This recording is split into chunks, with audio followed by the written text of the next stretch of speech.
La historia de la salud mental. Durante más de un siglo, en este hospital se contuvo el grito, se adormeció el dolor, se calmó la frustración, se domesticó la ira, se ignoró la tristeza, se apaciguó la angustia, se encerró la incomprensión y muchas veces se administró la injusticia. Y fue aquí, a plena luz del día, entre las paredes del Julio Manrique, primer hospital psiquiátrico de Colombia, donde aún parecen habitar presencias, figuras borrosas, sombras que susurran desde el más allá, como si las almas no hubieran terminado de irse, como si todavía reclamaran una salud mental digna para quienes ya no están.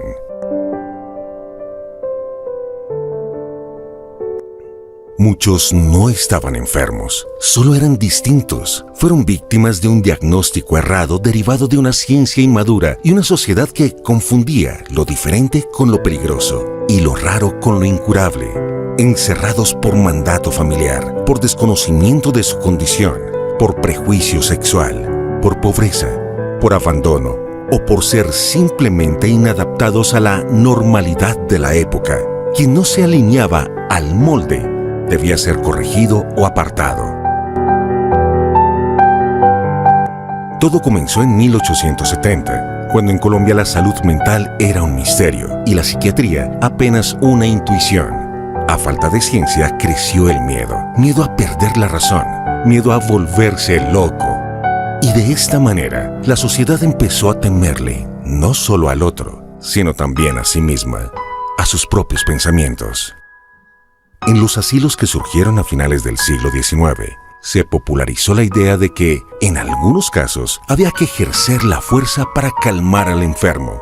Se creía que la locura era contagiosa, peligrosa, una amenaza al orden, incluso un castigo divino. Por eso, a falta de terapias, se aplicaban rezos. Eran lugares que se nutrían más del encierro que del cuidado, muchas veces administrados por órdenes religiosas, bajo una lógica de castigo redentor, donde la diferencia se castigaba y el silencio era considerado progreso. Y fueron precisamente esos constructores silenciosos quienes allanaron el camino para que hoy podamos hablar de una nueva ley de salud mental. Antes de que existieran leyes, resoluciones o políticas públicas, ya estaban allí familiares, cuidadores, terapeutas populares, líderes barriales, mujeres organizadas, colectivos de pacientes, entre muchos más que sostenían esas vidas en la sombra y creando una comunidad donde rechazaban el encierro. Fueron los primeros en convertir este abandono en red y el estigma en su verdadera causa. A ellos les debemos este presente, porque mientras el Estado debatía marcos normativos, ellos tejían salud mental con amor, duelo y resistencia compartida. Esta es la historia de todos los que decidieron hablar cuando la sociedad prefería callar. Pese a todo lo vivido, hoy Colombia camina hacia una nueva forma de entender la salud mental. Pero los desafíos siguen siendo enormes, aunque hablar de emociones ya no es un tabú. 4 de cada 10 colombianos han enfrentado un trastorno mental. La ansiedad y la depresión encabezan las cifras.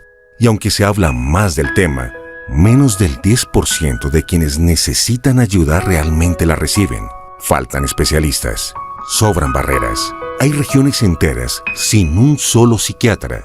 Y los recursos, aunque existen, no siempre se ejecutan. En un país con más de 50 millones de habitantes, apenas hay 1.500 psiquiatras activos. Es decir, el derecho a la salud mental existe, pero para millones sigue siendo una promesa lejana. Pero algo empezó a cambiar. Hoy, aunque aún nos cuesta, hablar de salud mental ya no es un acto de vergüenza, sino de valentía. Las nuevas generaciones lo gritan con fuerza. Ir al psicólogo no es de locos, es de humanos.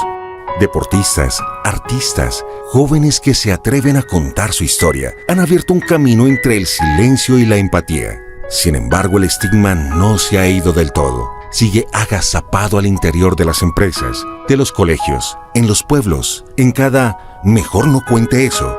Por eso, más que leyes, necesitamos cultura. Una nueva forma de convivir con nuestras heridas sin esconderlas, de aceptar que cuidar la mente es tan vital como cuidar el corazón. Hoy, por fin, la salud mental es ley.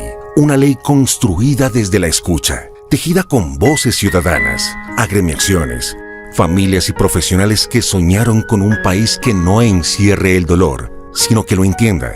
Esta norma reconoce que la mente también necesita cuidados y los garantiza desde la infancia, en la escuela, el hogar, la cárcel, el trabajo y cada rincón de Colombia. Garantiza atención oportuna, medicamentos sin excusas, protocolos reales, información útil y recursos protegidos.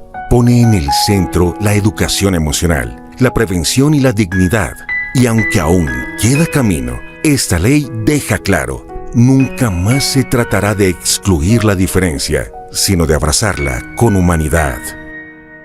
Gracias a su tenacidad, hoy Colombia cuenta con movimientos ciudadanos organizados y decenas más que han transformado el activismo en políticas públicas, la indignación en propuestas concretas y la adversidad en motor de cambio. A su lucha se suma hoy la voluntad legislativa. Esta ley no es solo una decisión del Congreso, es el resultado del eco colectivo de quienes se negaron a aceptar que la salud mental siguiera siendo invisible y la trajeron, por fin, al centro de la conversación nacional.